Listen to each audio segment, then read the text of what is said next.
Avropada bir jurnalistin qətli ilə bağlı istintaq və məhkəmə prosesi bir neçə ildir ki, davam edir. Elə indi bu günlərdə də gedir. Bir neçə dəfə demişəm ki, bu qətl hadisəsi ilə bağlı bütün ölkələrin, bütün xəbər xətlərində mütləq və mütləq SOCAR ismi keçir. Burada çox vacib hüquqi fərq var. Onu da deməliyəm. SOCAR-ın və ya onun əməkdaşlarının adının məhkəmə materiallarında və ya istintaq ifadələrində hallanması, onların cinayət məsuliyyəti daşıdığı və ya qətldə iştirak etdiyinin sübut edilməsi hələ demək deyil. Hazırki açıq məhkəmə materiallarında SOCAR və rəhbərliyinin bu qətlin təşkilində hansısa konkret iştirakı barədə hökmdə hələ ki yoxdur. Əsasən söhbət Elektroqaz Malta layihəsi, onun səhmdarları və həmin layihə ətrafında araşdırılan korrupsiya iddialarından gedir. Ümumiləşdirilmiş şəkildə qeydlər belə ola bilər ki, 1. SOCAR Elektroqaz Malta konsorsiumun səhmdarı idi. Daphne Caruana Galizia uzun müddət Maltadakı elektroqaz layihəsini araşdırırdı.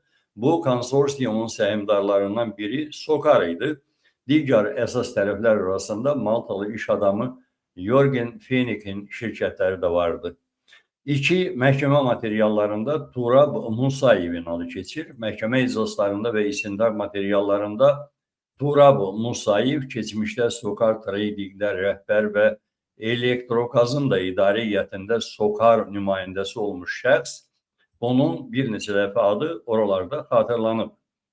Məsələn, istintaq şahidi Melvin Teumanın ifadəsinə görə qətldən sonraki gün Jorgen Fenik'in evində olan şəxslər arasında Turab Musayev də olub, orada hansısa bir ziyafətdə iştirak ediblər.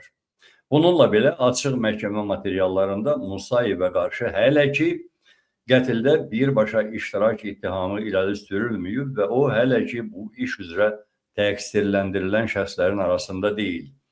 3. 17 Black və korrupsiya araşdırmaları ilə bağlı bunu demək olar ki, Daphne Caruana Galizia Dubayda qeydiyyatdan keçmiş 17 Black şirkətini araşdırırdı. Sonradan məlum oldu ki, şirkətin sahibi kimi Jorgen Fenik adlı birisinin adı keçir. 17 Black'in Maltalı yüksək vəzifəli şəxslərlə əlaqəli Panama şirkətlərinə mümkün ödəniş mənbəyi olduğu iddia edilirdi. Bu araşdırmalar elektroqaz layihəsi ilə əlaqələndirilirdi və sonradan ayrıca korrupsiya və çirkli pulların yuyulması işlərinin predmetinə çevrildi. Qətlin motivi ilə bağlı istintaq versiyası Malta polisinin məhkəmədə təqdim etdiyi versiyalardan birinə görə Daphne Caruana Galizia elektroqaz layihəsi barədə hazırladığı yeni materiallara görə öldürülmüş ola bilərdi. Bu istintaqın irəli sürdüyü motivlərdən biridir. Hələ ki məhkəmənin yeganə, yekun hüquqi nəticəsi deyil. 5. SOCAR rəhbərliyi barədə açıq məhkəmə sənədlərində yazılır ki, SOCAR-ın korporativ səhmdar kimi adı keçir, bəzi keçmiş və ya həmin dövrdəki nümayəndələrinin adları çəkilir. Ən maraqlısı budur ki, qətldə ittiham edilmiş, haqqında məhkəmə ölüm işinə görə hökmləri olan, məhkəmənin yəni hökmləri olan şəxslər də SOCAR-ın sevimli cürlarındandır. Bu səbəbdən hər hansı arayış və ya hesabat hazırlayarkən SOCAR qətldə birbaşa iştirak edib kimi ifadələrdən təbii ki, biraz çəkinmək lazımdır. Hüquqi baxımdan daha korrekt ifadə belə olur ki, Daphne Caruana Galizia'nın araşdırdığı elektroqaz layihəsində SOCAR səhmdar idi. Qətl işi üzrə məhkəmə materiallarında və ifadələrdə layihə, onun iştirakçıları və SOCAR-ın həmin layihədəki bəzi nümayəndələrinin adları çəkilib.